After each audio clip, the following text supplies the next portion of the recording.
जय श्री राधे, जय जय श्री राधे।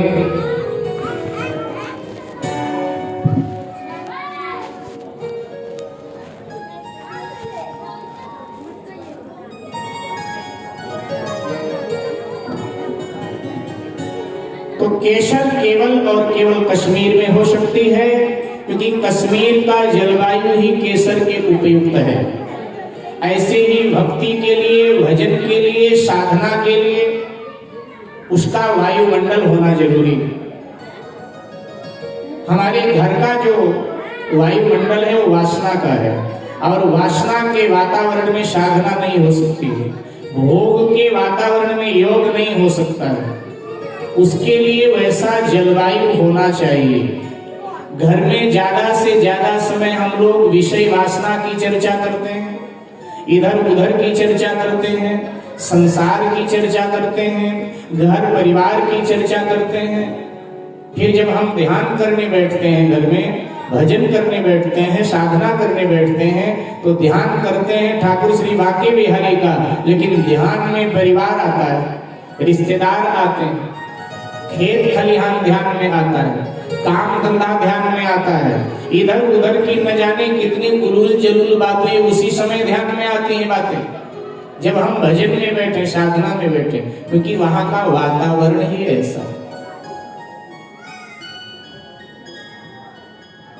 जहां जो कर्म होते हैं उसके कीटाणु वहां के अणु अणु में, कण कण में छुपे होते हैं, और जब हम भजन भक्ति में प्रवेश करना चाहें तो वो हम पर हावी हो जाते हैं और हमारे मन को विकृत कर देते हैं। लेकिन घर की अपेक्षा तीर्थ पावनता से भरे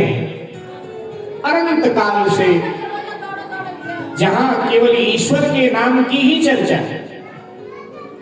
भगवान के नाम का ही कीर्तन है, कथा है, प्रवचन है,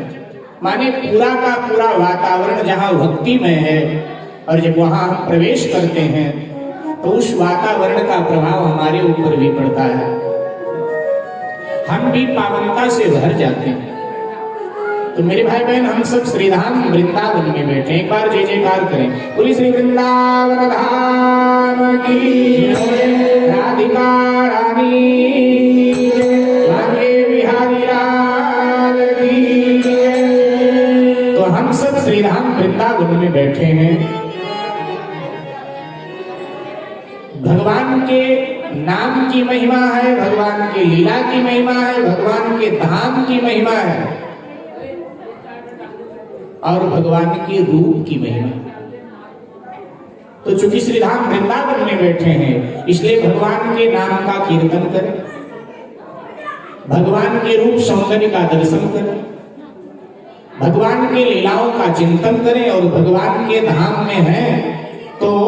भगवान के धाम में जो भगवान की क्रीड़ा स्थली, लीला स्थली है, उनका हम दर्शन करें। ये कार्य करें हम तीर्थ में आकर के। ये सौभाग्य की बात, यहाँ की धूल की मांग उद्धव जी कहते हैं, जबकि उद्धव जी को भागवत में बुद्धि संतवा कहा, और वो उद्धव जी कहते हैं कि मुझे ब्रज की लता गुल्म बना, इस बहाने मुझे ब्रज की रज मिले। वो धन्य है लोग जिन्हें ब्रज रज मिल रहा है, ब्रज की धूली मिल रही है। भक्त रसखान कहते हैं, यद्यपि रसखान मुसलमान है, लेकिन वो भगवान के भक्त है, और वृंदावन धाम के प्रति, ब्रज धाम के प्रति कितनी निष्ठा है रसखान में, कि रसखान कहते हैं,